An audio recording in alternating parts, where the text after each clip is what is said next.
यह एक निश्चित बात है कि आप काम खत्म नहीं कर सकते अगर आप काम शुरू ही नहीं करेंगे तो।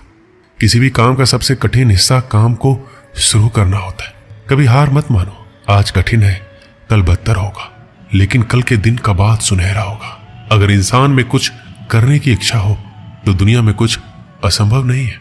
जहां दूसरों को समझना मुश्किल हो जाए वहां खुद को समझ लेना ही बेहतर है। बदन है मिट्टी की, सांसें सारी उधार है। घमंड भी है तो किस बात का, यहां तो हम सब किराएदार हैं। परेशानियां जिंदगी का हिस्सा है। जिसने अपनी परेशानियों पर कदम रखा है वह जीत गया है, और जिसने अपनी परेशानियों को सर पर सवार कर लिया है वो लुट गया है। सही रास्ते पे चलना जरा मुश्किल है, पर उस रास्ते पर आपको कोई गिरा नहीं सकता। गिरते गिरते ही बच्चा चलने लगता है, डूबते डूबते ही इंसान तैरना सीख जाता है। चोट से घबराकर कभी पीछे मत हटना, क्योंकि चोट खाकर यह इंसान संभलने लगता है। असफलताओं पर लाखों ताने आएंगे, परंतु निराश मत होना, क्योंकि ये वही समय है जिसे आप पहचान जाएंगे। मां के बाद सिर्फ हिम्मत मनुष्य का साथ देती है, जो मनुष्य को कभी हारने नहीं देती। लगन छोटा सा शब्द है, जिसे लग जाती है उसका जीवन बदल जाता है। जो रिश्ते रुलाने लगे तो उसे नजरअंदाज करना सीखो, जिंदगी बहुत आसान हो जाएगी। दुख आने से पहले ही दुखी होने वाला व्यक्ति आवश्यकता से अधिक दुख भोगता है। असफलताएं जीवन का एक हिस्सा है। अगर आप कभी असफल नहीं होंगे तो आप कभी सीखेंगे ही नहीं, और जब आप सीखेंगे नहीं, परिणाम स्वरूप आप में बदलाव नहीं आएगा, और ना ही आप कई चीजें सीख पाएंगे। इसलिए जीवन में असफलताएं बहुत महत्वपूर्ण है। वक्त से लड़कर जो नसीब बदल दे, इंसान वही जो तकदीर बदल दे। कल क्या होगा कभी मत सोचो, क्या पता कल खुद अपनी तस्वीर बदल दे। श्री कृष्ण कहते हैं इंसान के बर्बाद होने के 5 कारण हैं: नींद, गुस्सा, डर, थकान और काम टालने की आदत। सफलता खुशी की चाबी नहीं है, खुशी सफलता की चाबी है। आप जो कर रहे हैं उससे अगर आप प्यार करते हो तो आप जरूर सफल होंगे। समय का चक्र ऐसा ही है, कभी अच्छा समय आएगा तो कभी बुरा। अच्छे समय में हम भगवान को धन्यवाद देना भूल जाते हैं और बुरे समय में शिकायत करने लग जाते हैं, जबकि आवश्यकता है अच्छे समय के लिए हम भगवान का धन्यवाद करें और बुरे समय के लिए आभार व्यक्त करें कि हमें हर परिस्थितियों का सामना करने के लिए ही वह हमारे सामने वो परिस्थितियां उत्पन्न की है। छोटी छोटी परेशानियों का सामना करके हम बड़े मुसीबतों का सामना करने योग्य बन पाएंगे। इसलिए जीवन में आने वाली छोटी छोटी समस्याओं से घबराएं नहीं, सकारात्मक रहकर समस्या के निवारण के बारे में चिंतन करें, योजना बनाएं और निवारण में जुट जाएं। बुरी परिस्थितियां आपकी दृढ़ता की परीक्षा है।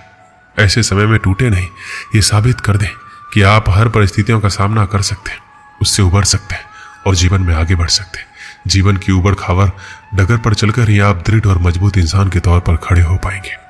गलती उसी से होती है जो मेहनत से काम करता है। निकम्मों की जिंदगी तो दूसरों की बुराई खोजने में खत्म हो जाती है।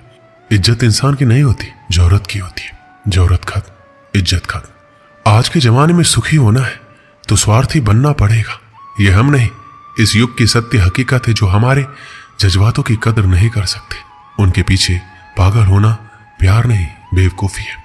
हवाएं अगर मौसम का रुख बदल सकती है तो दुआएं भी मुसीबत का पल जरूर बदल सकती है। जो दिल में है उसे कहने की हिम्मत रखो, जो दूसरों के दिल में है उसे समझने की समझ रखो। रिश्ते कभी नहीं टूटेंगे। अपनी लगन, धैर्य, हिम्मत और सकारात्मक विचारों के सहारे इंसान अनेक विकट परिस्थितियों में भी सफलतापूर्वक बाहर आ सकता है। दूसरों का भला करने वाले मनुष्य को हमेशा कष्ट का सामना करना पड़ता है, क्योंकि हमेशा फल देने वाले वृक्ष को पत्थरों की मार सहनी पड़ती है। सत्य से कमाया हुआ धन हर प्रकार से सुख देता है, छल कपट से कमाया हुआ धन हमेशा दुख देता है। एक समझदार व्यक्ति वही है जो दूसरों को देखकर उसकी विशेषता को सीखता है, उससे तुलना और ईर्ष्या नहीं करता। आलसी व्यक्ति कभी भी सफल नहीं हो सकता। जिसे अपने जीवन में ऐसो आराम प्यारा है, उसे मेहनत करना अच्छा नहीं लगता। भला हुआ व्यक्ति कैसे सफल हो सकता है? इसलिए अगर आप कोई काम करना चाहते हैं तो अभी से आलस्य त्याग दीजिए। किसी भी व्यक्ति के अपने जीवन में सफल ना होने का सबसे मुख्य कारण क्या होता है? खुद पर भरोसा ना होना। जीवन में वही व्यक्ति सफल होता है जिसे खुद पर भरोसा हो। जिस व्यक्ति को खुद पर भरोसा नहीं है वो कभी सफल नहीं हो सकता। एक बार दानवीर कर्ण ने भगवान श्री कृष्ण को अपनी व्यथा सुनाई और कहा, हे प्रभु, जब मैं पैदा हुआ तब मेरी मां ने मुझे त्याग दिया। इसमें मेरा क्या अपराध था? द्रोणाचार्य ने मुझे शिक्षा देने से मना कर दिया क्योंकि वो मुझे क्षत्रिय नहीं मानते थे। इसमें भी मेरा क्या अपराध? और द्रौपदी के स्वयंवर में मुझे अपमानित किया गया क्योंकि मैं महाराज परिवार का हिस्सा नहीं हूं। जवाब में श्री कृष्ण ने कहा, हे कर्ण, मेरा जन्म हुआ तब मैं कारागार में था और पैदा होते ही मेरी मृत्यु मेरा प्रतीक्षा कर रही थी। जिस रात मेरा जन्म हुआ उस रात मुझे मेरे माँ बाप से अलग होना पड़ा, जहां पहुंचकर मुझे हर वो काम करना पड़ा जो एक गरीब परिवार में करना पड़ता है। गायों का गोबर हाथ से उठाना। जब मैं चल नहीं सकता था तब मुझ पर प्राणघातक हमले किए गए।